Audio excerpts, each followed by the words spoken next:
The Grandmasters tournament had been building toward this moment for weeks. The final match was set. Nikolai Orlov versus Maxime Dubois. Two names spoken with reverence in the world of professional chess. Both players had dominated the international circuit for years, but this game, held in the heart of Paris, was different. It wasn't just a tournament final. It was personal.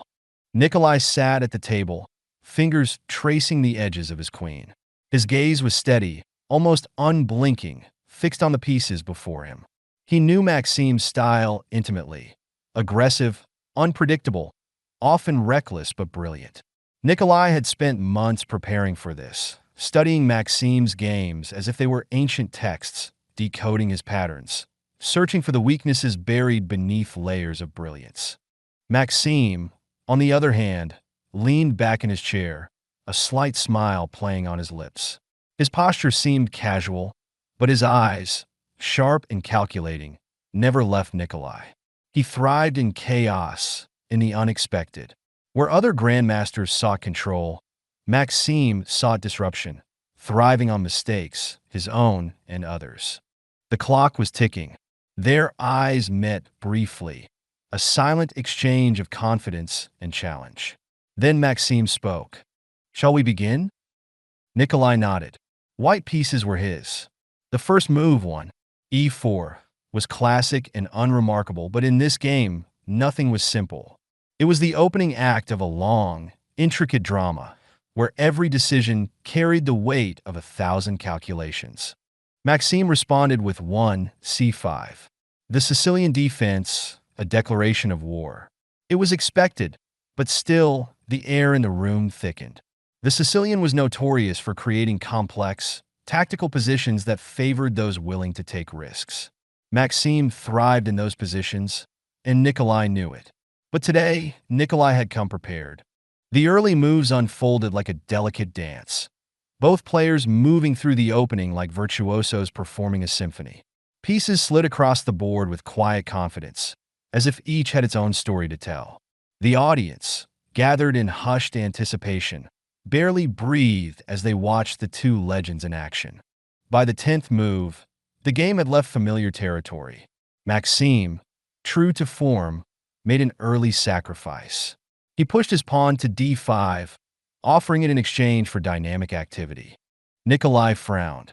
It wasn't the sacrifice that bothered him. It was the way Maxime did it, so casually, as if daring him to accept it. But Nikolai had expected something like this. He declined the pawn, opting for solid development instead. His bishop came to e3, fortifying his position and keeping his center strong. He knew better than to accept Maxime's bait. The next few moves came fast, each player probing the other for weaknesses. The tension grew with every exchange, every pawn advance, every knight hop. The board was a battlefield, each square fought for with relentless precision. Then came move 20, the turning point. Maxime castled queenside, an aggressive choice that signaled his intention to launch a full-scale attack on Nikolai's king. The crowd murmured in surprise. It was a bold move, perhaps even reckless.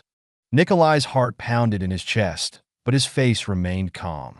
He had expected this too. Maxime's aggression was legendary, but aggression without calculation was just noise. Nikolai had spent years mastering his defensive play, and today it would be put to the test.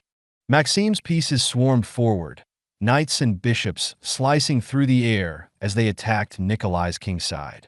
The pressure was immense. Every move had to be perfect. One slip, one miscalculation, and the game would be over. But Nikolai was not a player who cracked under pressure.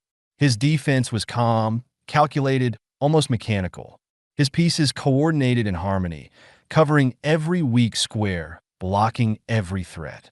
He fianchettoed his bishop, setting up a long-range defense. His knights maneuvered to the perfect outposts, controlling critical squares. Still, Maxime pressed on. He sacrificed a knight, tearing open Nikolai's pawn structure. The attack was intensifying. The air was thick with tension as the game entered its middle phase, a tactical storm of pieces whirling around the board. Nikolai didn't flinch. He countered with a rook maneuver that cut across the board, slicing through Maxime's attack like a sword. The crowd leaned forward, their eyes wide. Maxime hesitated for the first time. His pieces were active, but they lacked coordination. Nikolai saw it.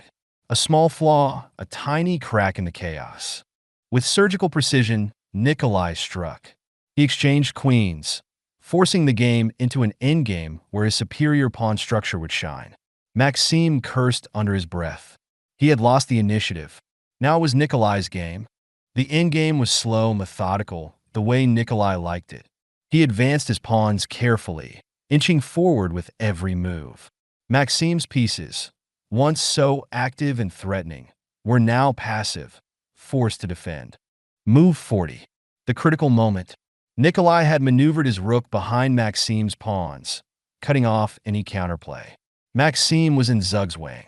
Any move he made would worsen his position. Nikolai could sense victory, but he didn't rush. Patience was his greatest weapon. Finally, with a quiet exhale, Nikolai delivered the final blow. His rook captured Maxime's last remaining pawn, leaving him with nothing but a hopeless defense. Maxime stared at the board, his mind racing for solutions, but there were none. Maxime leaned back in his chair, eyes closed for a moment. He knew it was over. With a heavy sigh, he tipped his king over, conceding defeat. The room erupted into applause, but Nikolai barely heard it. He sat there, staring at the board, his mind still calculating, still analyzing the game that had already ended. It was a hard-fought victory, and it had cost him everything. He had won, but in that moment, he felt only the weight of exhaustion. Maxime extended his hand. "Well played," he said, his voice tinged with respect. Nikolai shook his hand, offering a small nod in return. "It was a good fight," he replied. As they stood, the crowd surrounded them, cameras flashing, reporters shouting questions. But Nikolai's thoughts were elsewhere.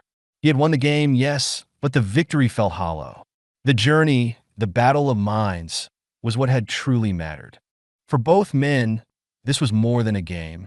It was a testament to years of discipline, sacrifice, and obsession. The pieces were now back in their boxes, but the memory of the match would stay with them forever, etched in their minds like an indelible scar.